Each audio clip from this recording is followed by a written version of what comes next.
السلام عليكم ورحمة الله وبركاته. متابعين الأعزاء، ازيكم عاملين ايه؟ يا رب تكونوا بخير. احنا النهارده معانا الجيلي. واحنا عارفين ان الجيلي ده مفيد برضو، مرطب منعش في الصيف، وبرضو بتبقى له استخدامات كتيرة. يعني ممكن نستخدمه مع بسكويت، مع موز. لو عندي كيك متبقي او انا عملت كيك برضو ممكن استخدمه في شكل حاجة حلوة كده مرطبة ومنعشة برضو. فالنهاردة احنا معانا بسكويت شاي. فكده اخدت 2 كيس جيلي، دوبتهم كده في 2 كوباية مية سخنة، وبعد كده بعد ما دابوا كويس جدا حطيت كمان كوباية مية باردة، كوباية وربع كده، ودوبتهم كويس. الجيلي كده اختفى من المية نهائي. وبعد كده جبت بسكويت الشاي ده كسرته تكسير يعني كده.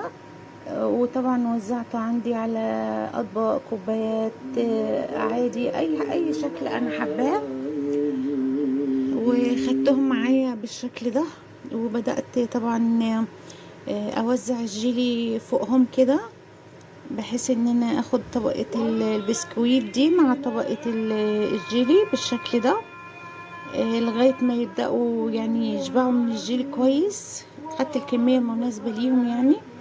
وطبعا ده بعد ما برد شوية اخدتهم على التلاجة في الفريزر لغاية ما بدأوا يمسكوا مع بعض.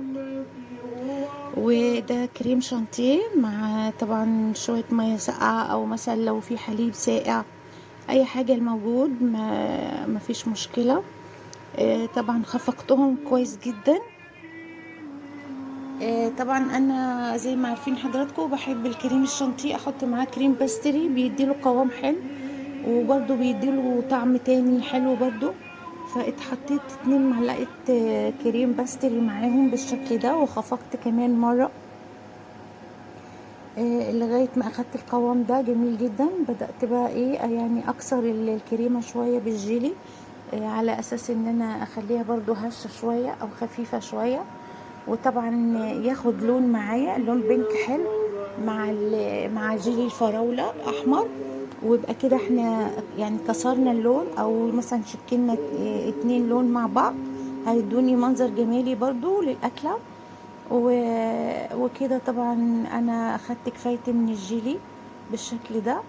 وبعد كده ده سكر، لان انا لما دقت طعمهم برضو حسيت ان ايه، انا طبعا عادتي ما بحبش احط سكريات كتير، بس حسيت ان هو محتاج معلقة او 2 سكر. وطبعا ده حاجة تبع الرغبة، كل واحد ورغبته. وبدأوا معايا اخدتهم كده في كيس الحلويات ده، وبدأت اشكلهم مع البسكويت والجيلي اللي قبل كده وديته الفريزر ومسك شوية. فكده دي الطبقة التانية، اللي هي عبارة عن كريم باستري مع كريم شانتيه مع الجيلي اللي انا سبق قبل كده وكنت مجهزاه. وخدوا معايا الشكل ده. وطبعا لازم نعمل لهم شكل جمالي في النهاية. فطبعا كسرت الالوان كلها بالفورماسيل، هو بيبقى عبارة عن الوان مع بعض. فجملتهم كده حضراتكم زي ما انتم شايفين معايا. وطبعا ممكن يدخلوا التلاجة شوية مدة ساعة، او عادي يتاكل كده مفيش مشكلة.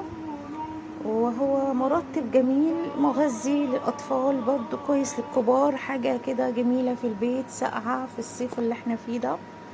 وبالهنا والشفا، ويا ريت تعجبكم وتقولوا لي رايكم برضو، فيديوهاتي بتعجبكم وتشاركوني الرأي، طبعا هكون سعيدة جدا. وما تنسونيش في اللايك والاشتراك في القناة. وطبعا نلتقي على خير بإذن الله. وأسيبكم في كامل صحة وعافية وسعادة وأدام الله في حياتي. وشكرا وإلى اللقاء. سلام الله عليكم ورحمته وبركاته.